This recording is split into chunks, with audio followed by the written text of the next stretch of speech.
সড়ক জুড়ে লাখো নেতাকর্মীদের ভিড়ে বিএনপির ভারপ্রাপ্ত চেয়ারম্যান তারেক রহমানের বিমানবন্দর থেকে ৩০০ ফিটের অভ্যর্থনা স্থলের ১০ মিনিটের পথ পেরুতে লেগে যায় ২ ঘন্টা।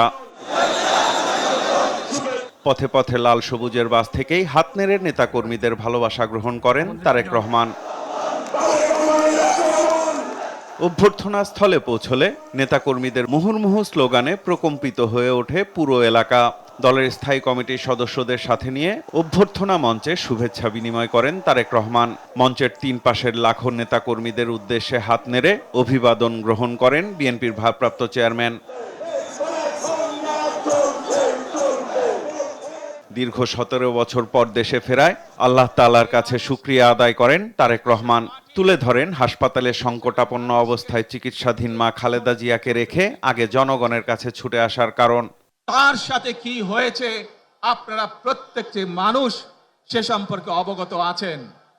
সন্তান হিসাবে আপনাদের কাছে আমি চাইবো আজ আল্লাহর দরবারে আপনারা দোয়া করবেন যাতে আল্লাহ ওনাকে তৌফিক দেন, উনি যাতে সুস্থ হতে পারেন। এই মানুষগুলোকে যাদের জন্য দেশনেত্রী খালেদা জিয়া জীবন উৎসর্গ করেছেন নিজের জীবন, সেই মানুষগুলোকে আমি কোনোভাবেই ফেলে যেতে পারি না। ২৪-এর গণ অভ্যুত্থানে ভূমিকা রাখা নারী পুরুষ নির্বিশেষে সব শ্রেণী পেশার মানুষের প্রতি শ্রদ্ধা জানিয়ে শঙ্কা প্রকাশ করে বলেন, আধিপত্যবাদীরা এখনো ষড়যন্ত্র করছে, তা প্রতিহতে ঐক্য ধরে রাখার আহ্বান জানান তিনি। ৭১ সালে এই দেশের মানুষ যেমন স্বাধীনতা অর্জন করেছিল, ২০২৪ সালে এদেশের ছাত্র জনতা সহ সর্বস্তরের মানুষ এই দেশের স্বাধীনতা এবং সার্বভৌমত্বকে রক্ষা করেছিল। যে কোনো মূল্যে আমাদেরকে এই দেশের শান্তি শৃঙ্খলা রক্ষা করতে হবে। যে কোনো উস্কানির মুখে আমাদেরকে ধীর শান্ত থাকতে হবে। প্রিয় ভাই বোনেরা, আমরা দেশের শান্তি চাই, আমরা দেশের শান্তি চাই, আমরা দেশের শান্তি চাই। দেশ পরিচালনার দায়িত্ব পেলে সবাই মিলে নবী করিম সাল্লাল্লাহু আলাইহি ওয়াসাল্লামের ন্যায়পরায়ণতার ভিত্তিতেই দেশ গড়ার অঙ্গীকার করেন তারেক রহমান।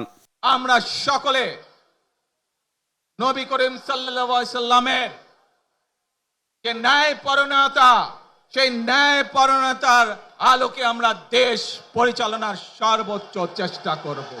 দেশ ও মানুষের ভাগ্য উন্নয়নে সবার সহযোগিতা প্রয়োজন উল্লেখ করে তারেক রহমান বলেন, যে কোনো মূল্যে নিয়ন্ত্রণে রাখতে হবে আইন শৃঙ্খলা পরিস্থিতি। যে কোনো বিশৃঙ্খলাকে পরিত্যাগ করতে হবে। যে কোনো মূল্যে আমাদেরকে নিশ্চিত করতে হবে যাতে মানুষ নিরাপদ থাকতে পারে। মনে রাখবেন, we have a plan, we have a plan for the people and for the country. জনগণের প্রতি কৃতজ্ঞতা জানিয়ে মা খালেদা জিয়াকে দেখতে এভার কেয়ার হাসপাতালে ছুটে যান দলের ভারপ্রাপ্ত চেয়ারম্যান।